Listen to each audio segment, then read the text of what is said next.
एक ऐसी कथा है जो समय से परे है।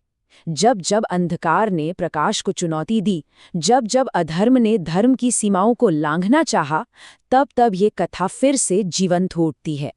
ये कहानी है वचन की, मर्यादा की, भक्ति की और उस परम त्याग की जो हमेशा हमेशा के लिए एक आदर्श बन गया।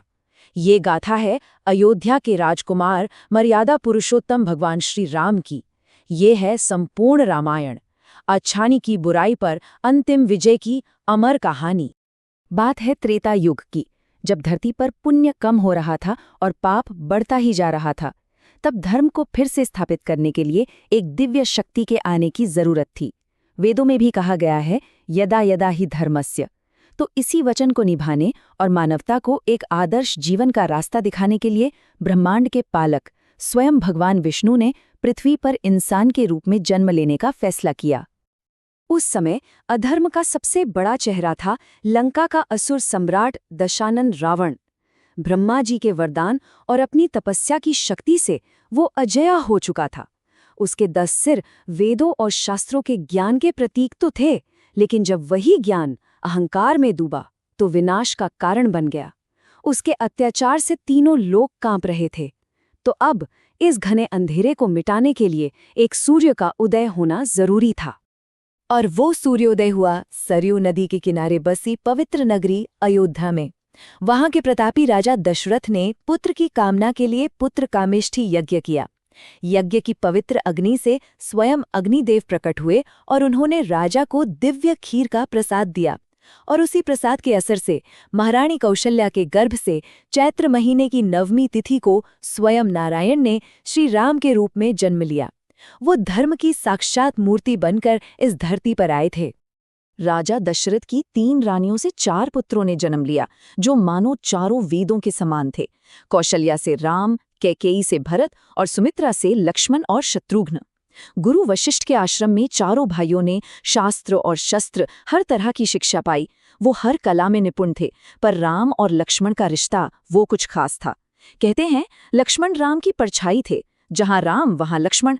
उनकी आत्मा एक थी, बस शरीर 2 थे। जब श्री राम सिर्फ 16 साल के थे, तब धर्म ने उन्हें पहली बार पुकारा। महर्षि विश्वामित्र अपने यज्ञ की रक्षा के लिए राम और लक्ष्मण को अपने साथ ले गए। वहां श्री राम ने ताड़का जैसी भयंकर राक्षसी का वध किया। उनकी यात्रा उन्हें मिथिला नगरी ले गई, जहां राजा जनक ने अपनी बेटी सीता के विवाह के लिए एक शर्त रखी थी, भगवान शिव के दिव्य धनुष पिनाक पर प्रत्यंचा चढ़ाने की। बड़े बड़े योद्धा जिसे हिला तक नहीं पाए, उस धनुष को श्री राम ने बड़ी आसानी से उठाया और जैसे ही डोरी चढ़ाई, वो एक प्रचंड ध्वनि के साथ टूट गया। और यहीं पर भगवान राम का विवाह देवी सीता से हुआ। ये नारायण और लक्ष्मी का एक दिव्य मिलन था। विवाह के बाद अयोध्या में कई सालों तक उत्सव का माहौल रहा। प्रजा अपने होने वाले राजा राम को पाकर बहुत खुश थी। लेकिन नियति अब रघुकुल के सिद्धांतों, वचन के मान और कर्तव्य की सबसे कठोर परीक्षा लेने वाली थी। ठीक उसी रात जब श्री राम के राजतिलक की घोषणा हुई, कहानी ने एक ऐसा मोड़ लिया जिसकी किसी ने कल्पना भी नहीं की थी। मंथरा नाम की दासी ने रानी कैकेयी के मन में ईर्ष्या और डर का जहर घोल दिया। कैकेयी ने राजा दशरथ को वो 2 वचन याद दिलाए जो उन्होंने कभी उनकी जान बचाने के बदले दिए थे। और उन 2 वचनों के रूप में उन्होंने अपने बेटे भरत के लिए अयोध्या का सिंहासन और राम के लिए 14 वर्षों का वनवास मांग लिया। रघुकुल की एक ही रीति थी, प्राण जाए पर वचन न जाए।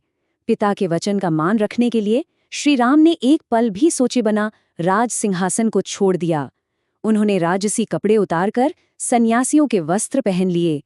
उनके इस धर्म के रास्ते पर पतिव्रता सीता और भाई लक्ष्मण भी उनके साथ चल दिए। पूरी अयोध्या अपने राजकुमारों के बिना शोक में डूब गई। ये दुख राजा दशरथ सह नहीं पाए और हा राम पुकारते हुए उन्होंने अपने प्राण त्याग दिए। जब भरत वापस लौटे और उन्हें ये सब पता चला, तो उन्होंने राज सिंहासन को पूरी तरह से ठुकरा दिया।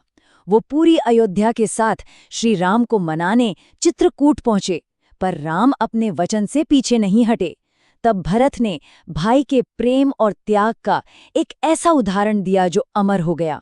वो श्री राम की चरण पादुकाओं को अपने सर पर रखकर अयोध्या लौटे और उन्हें ही सिंहासन पर रखकर एक सेवक की तरह 14 साल तक राजकाज संभाला।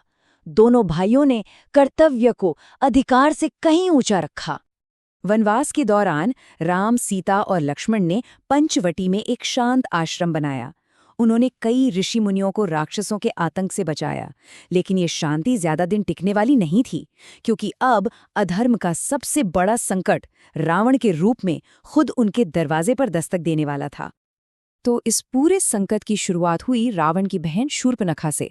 जब लक्ष्मण ने उसे दंडित किया तो अपने अपमान का बदला लेने के लिए रावण ने एक कपटी चाल चली। उसने मारीच नाम के राक्षस को एक खूबसूरत सोने का हिरण बना के भेजा। सीता जी के कहने पर राम उस हिरण के पीछे गए। फिर मारीच की नकली पुकार सुनकर लक्ष्मण भी चले गए। आश्रम को सूना देखकर रावण एक साधु का भेष बनाकर आया और धोखे से देवी सीता को लक्ष्मण रेखा पार करने पर मजबूर कर उनका अपहरण कर लिया। रावण जब पुष्पक विमान में सीता जी को आकाश के रास्ते ले जा रहा था तो पक्षीराज जटायु ने उसे देख लिया। वो बूढ़े हो चुके थे, लेकिन फिर भी अपनी बेटी समान सीता की रक्षा के लिए रावण से भिड़ गए। उन्होंने बड़ी बहादुरी से युद्ध किया, लेकिन अंत में रावण ने अपनी तलवार से उनके पंख काट दिए। मरते हुए भी जटायु ने श्रीराम का इंतजार किया और उन्हें सीता हरण की पूरी खबर देकर ही अपने प्राण त्यागे। सीता के वियोग में व्याकुल राम और लक्ष्मण की मुलाकात ऋष्यमुख पर्वत पर पवनपुत्र हनुमान से हुई। हनुमान उन्हें अपने स्वामी वानर राज सुग्रीव के पास ले गए। श्री राम ने सुग्रीव की मदद की और उसे उसके भाई बाली के अत्याचार से मुक्ति दिलाकर किष्किंधा का राज्य वापस दिलाया। बदले में सुग्रीव ने अपनी पूरी वानर सेना के साथ सीता माता को खोजने का वचन दिया। ये एक दिव्य मित्रता की शुरुआत थी। अब जब सारी सेना समुद्र के किनारे आकर रुक गई, तब जामवंत जी ने हनुमान को उनकी भूली हुई शक्तियों की याद दिलाई। जय श्री राम का जयकारा लगाकर हनुमान जी ने एक ही छलांग में 100 योजन चौड़े विशाल समुद्र को पार कर लिया। उन्होंने लंका पहुंचकर अशोक वाटिका में सीता माता को ढूंढा, उन्हें श्री राम की अंगूठी देकर हिम्मत दी और वापस आने से पहले रावण के अहंकार का प्रतीक उस सोने की लंका को अपनी पूंछ से जलाकर राख कर दिया। हनुमान के लंका से लौटते ही ये तय हो गया था कि अब होगा धर्म और अधर्म के बीच इतिहास का सबसे बड़ा महासंग्राम। श्री राम की वानर सेना का हर सैनिक भक्ति और विश्वास से भरकर अब अधर्म की राजधानी लंका की ओर बढ़ने के लिए तैयार था। पर एक आखिरी बाधा थी, ये विशाल समुद्र। इसे कैसे पार किया जाए? तब श्री राम की आज्ञा से नल और नील की देखरेख में हर पत्थर पर श्री राम का नाम लिखकर समुद्र पर एक पुल बनाना शुरू हुआ। ये सिर्फ पत्थरों का पुल नहीं था, बल्कि भक्ति, विश्वास और मजबूत इरादे का प्रतीक था, जिस पर चलकर धर्म की सेना ने अधर्म की धरती पर अपना पहला कदम रखा। लंका में एक भयंकर युद्ध छिड़ गया। बाली के बेटे अंगद ने रावण की सभा में अपना पैर जमाकर उसके घमंड को चुनौती दी। कुंभकर्ण जैसे विशाल राक्षस का वध हुआ। रावण के बेटे मेघनाद के शक्ति बाण से जब लक्ष्मण मूर्छित हुए तो हनुमान जी संजीवनी बूटी के लिए पूरा का पूरा द्रोणागिरी पर्वत ही उठा लाए। हर वानर ने धर्म की स्थापना के लिए अपना सब कुछ दांव पर लगा दिया था। एक एक करके रावण के सभी महान योद्धा, उसके बेटे और भाई मारे गए। अब रणभूमि में सिर्फ 2 लोग बचे थे, एक तरफ धर्म के प्रतीक श्री राम और दूसरी तरफ अधर्म का स्वामी दशानन रावण। ये सिर्फ 2 लोगों का युद्ध नहीं था, बल्कि 2 विचारधाराओं का अंतिम संघर्ष था। युद्ध बहुत विनाशकारी था। साधारण बाणों से रावण मर ही नहीं रहा था। तब रावण के भाई विभीषण ने श्री राम को उसकी नाभि में छिपे अमृत कुंड का रहस्य बताया। इसके बाद श्री राम ने ब्रह्मास्त्र चलाया। वो दिव्य बाण सीधा रावण की नाभि में लगा। अमृत कुंड सूख गया और इसी के साथ 10 सिर वाले अधर्म के साम्राज्य का अंत हो गया। आकाश से देवताओं ने फूलों की वर्षा की और इसी के साथ 14 साल का वो कठिन वनवास पूरा हुआ। श्री राम, सीता, लक्ष्मण और अपने सभी साथियों के साथ पुष्पक विमान से अयोध्या लौटे।